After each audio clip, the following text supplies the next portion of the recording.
চলে এসেছি আর একটা মুঘল গার্ডেনের সামনে। সানসেটের টাইমে নিশাদবাগ অসাধারণ দেখতে হয়। কাশ্মীরের সেই বিখ্যাত চিনার গাছ। সানসেট হচ্ছে, ডাল লেকের ভিউ দেখুন। আর এখন যে জায়গাটা দেখাবো আপনাদের সেটা হচ্ছে, হঠাৎ করে আকাশ কালো মেঘে ছেয়ে যেতে লাগলো, আর তারপরেই শুরু বৃষ্টি, সঙ্গে ঝোড়ো হাওয়া। সাধারণত বেড়াতে গিয়ে এরকম আবহাওয়া আমরা কেউই পছন্দ করি না, কিন্তু এই বৃষ্টিস্নাত ডাল লেকের যে সৌন্দর্য সেদিন আমরা উপভোগ করেছিলাম, সে সত্যিই মনোমুগ্ধকর। এই দৃশ্য দেখতে দেখতে বারবার মনে হচ্ছিল কাশ্মীরকে কেন ভূস্বর্গ বলা হয়। ডাল লেকের জলে ঢেউ দেখুন, মনে হবে আপনি কোনো মেরিন ড্রাইভে গাড়ি চালাচ্ছেন। আসলে ঝোড়ো হাওয়ায় ডাল লেকের জল এমনভাবেই ফুলে উঠছিল। তবে এই সময় কিন্তু শিকারা রাইড বন্ধ থাকে। বৃষ্টি সবে হয়ে গিয়েছে আর ওদিকে সানসেট হচ্ছে। ডাল লেকের ভিউ দেখুন, অসাধারণ।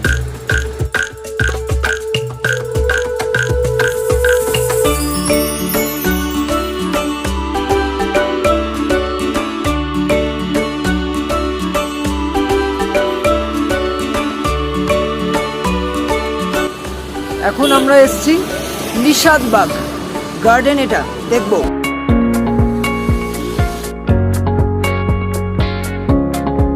ডাল লেকের নীল জল ছুঁয়ে যখন পাহাড়ের দিকে চোখ যায়, তখনই ধরা দেয় মুঘল আমলের এক নীরব সৌন্দর্য, নিশাদবাগ।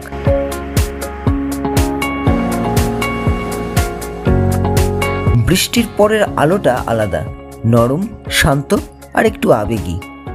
নিশাদবাগ, এই মুহূর্তে আমি আছি নিশাদবাগে। নিশাদবাগ কিন্তু খুব জনপ্রিয় একটা কাশ্মীরের গার্ডেন, এবং শহর থেকে দূরত্ব প্রায় 11 কিলোমিটার। আর এটা অবস্থিত ঠিক ডাল লেকের ইস্ট সাইডে।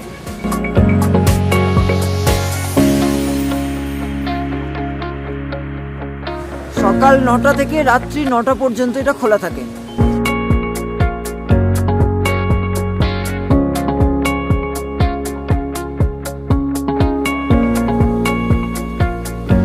সানসেটের টাইমে নিশাদবাগ অসাধারণ দেখতে হয়।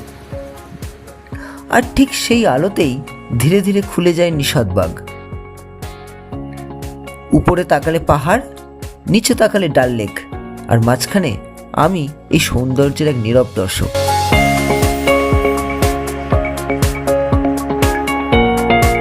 একদিকে পাহাড় চুপচাপ দাঁড়িয়ে, আর একদিকে ডাল লেক আয়নার মতন শান্ত। এইটা হচ্ছে নিশাদবাগ, আর ঠিক এই সাইডটা হচ্ছে ডাল লেক। আর ওখানে ডাল লেকে বৃষ্টির পরে সানসেট হচ্ছে, তার কালার।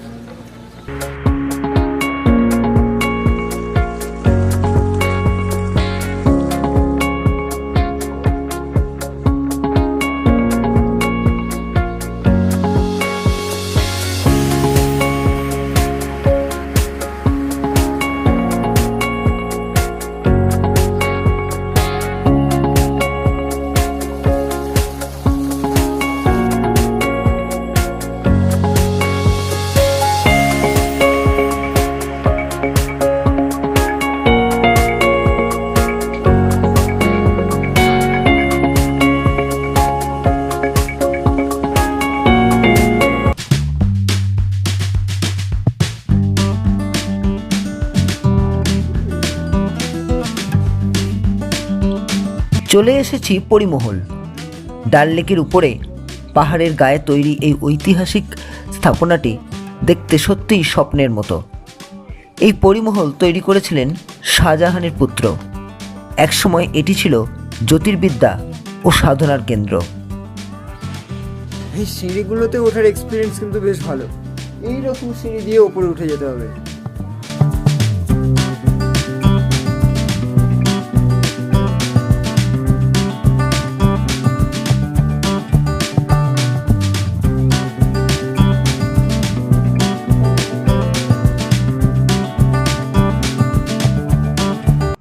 এইটা হচ্ছে পরিমহলের একদম উপরের দিক, এই দিকটা হচ্ছে নিচের।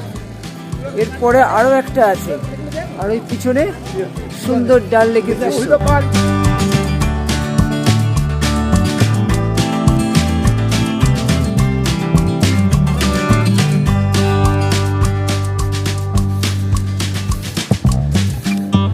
এইরকম সুন্দর একটা জায়গায় দাঁড়িয়ে দাঁড়িয়ে ডাল লেকের দৃশ্য উপভোগ করছি।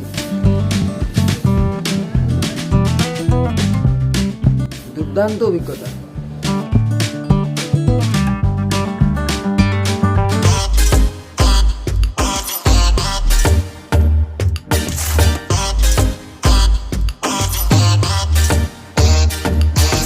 চলে এসেছি আর একটা মুঘল গার্ডেনের সামনে, এটা হচ্ছে শালিমার বাগ। এখানের এন্ট্রি দেয় বড়দের জন্য 24 আর বাচ্চাদের জন্য 12। সব কাশ্মীরের সবকটা মুঘল গার্ডেনগুলোতেই একই এন্ট্রি নেওয়া হয়। এইখান থেকে শালিমার বাগে এন্ট্রান্স।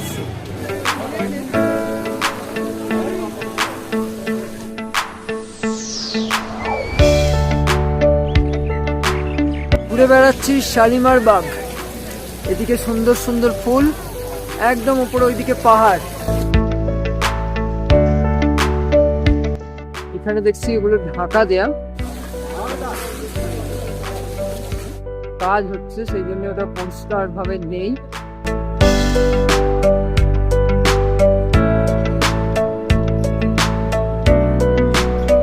গার্ডেন গুলো সব একই রকম। এখানে আবার কিছু কাশ্মীরি পোশাক বিক্রি হচ্ছে।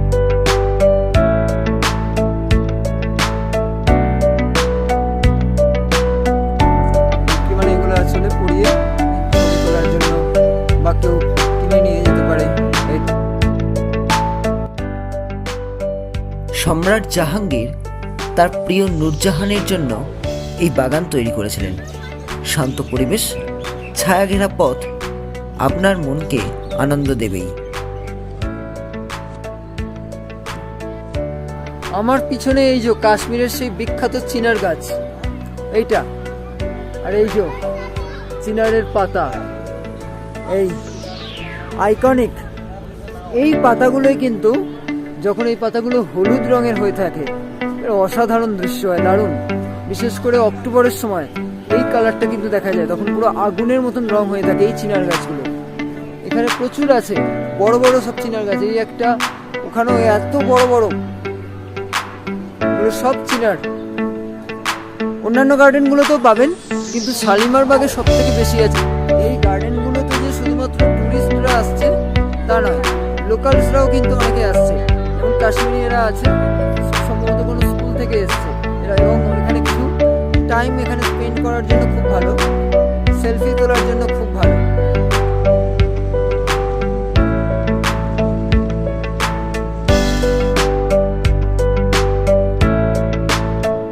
এইটা হচ্ছে বোটানিক্যাল গার্ডেন।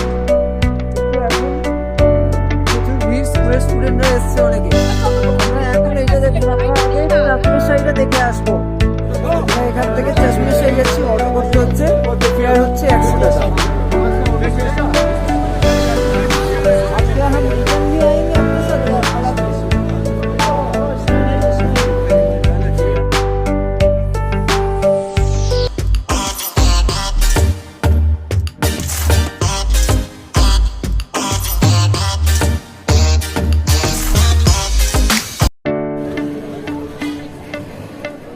এটা হচ্ছে চশমে শাহী।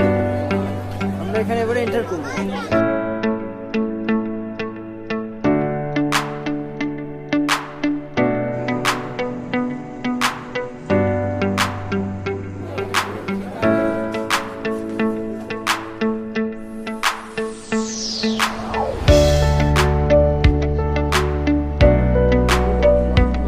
চশমা মানে ঝর্ণা, আর শাহী মানে রাজকীয়। ঘুরে বেড়াচ্ছি চশমে শাহী গার্ডেনে, বেশ সুন্দর এই বাগান। এই বাগানের মূল আকর্ষণ হলো এখানকার প্রাকৃতিক ঝর্ণার জল। স্থানীয়দের বিশ্বাস এই জল স্বাস্থ্যকর ও ঔষধি গুণ সম্পন্ন।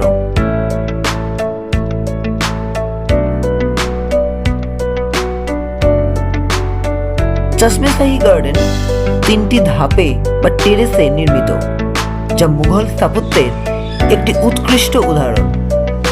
1632 সালে শাহজাহানের সময় এটি তৈরি হয়েছিল।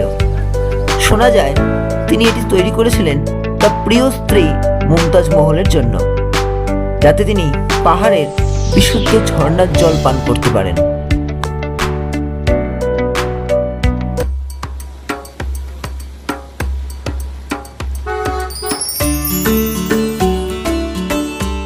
আমার সাথে কেমন ঘুরছেন আপনারা অবশ্যই কিন্তু কমেন্ট করে জানাবেন। আর এখন যে জায়গাটা দেখাবো আপনাদের সেটা হচ্ছে মাকাই পয়েন্ট। এটা ডাল লেকের কিন্তু একদম কাছেই। আর এখানে বারবিকিউ, ফিশ টিক্কা, মটন টিক্কা এই ধরনের খাবার কিন্তু খুব পপুলার। এই মাকাই পয়েন্ট জায়গাটা সন্ধ্যের পরেই খাদ্যপ্রেমীদের কাছে হয়ে ওঠে এক স্বর্গ। এখানে ঢুকলেই প্রথমে যে জিনিসটা আপনার নজর কাড়বে সেটা হলো গরম গরম ধোঁয়া ওঠা কাশ্মীরি কাবাব।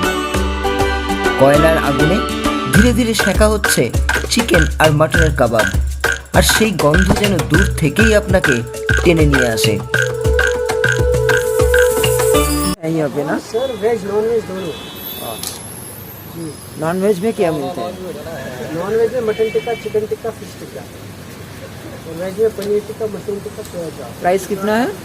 प्राइस कितना है? प्राइस मटन टिक्का 220 का प्लेट है, चिकन टिक्का 150 का प्लेट है और फिश टिक्का 150 रुपये का।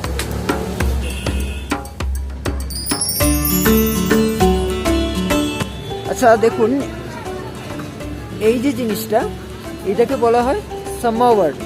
এটা কাওয়া বা নমকিন চা এটা ইউজ করার জন্য ব্যবহার করা হয়।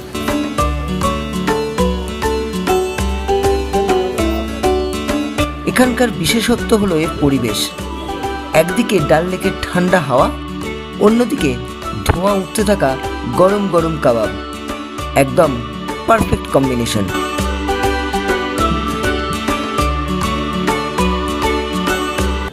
সন্ধে হয়ে গেলে এই ডাল লেক কিন্তু আরো অসাধারণ রূপ নিয়ে নেয়।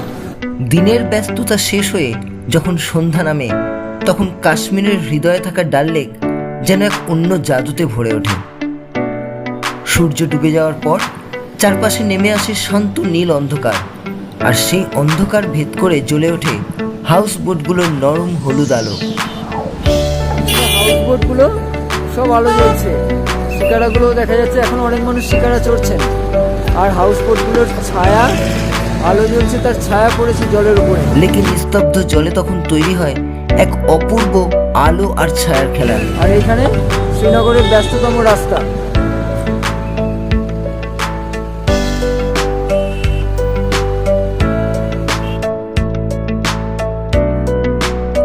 প্রতিটি হাউসবোট যেন জলের ওপর ভাসমান এক প্রাসাদ। দিনের বেলা ডাল লেক যতটাই প্রাণবন্ত, রাতের বেলা সে ততটাই রহস্যময় আর মোহময়।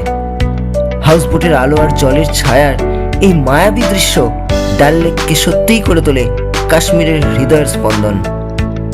আগামী পর্বে থাকছে ডাল লেকে শিকার রাইডের দৃশ্য, সঙ্গে মিনা বাজার। অবশ্যই চোখ রাখুন, দেখতে থাকুন সৈকত ক্যামেরাগ্রাফি এবং সাবস্ক্রাইব করুন।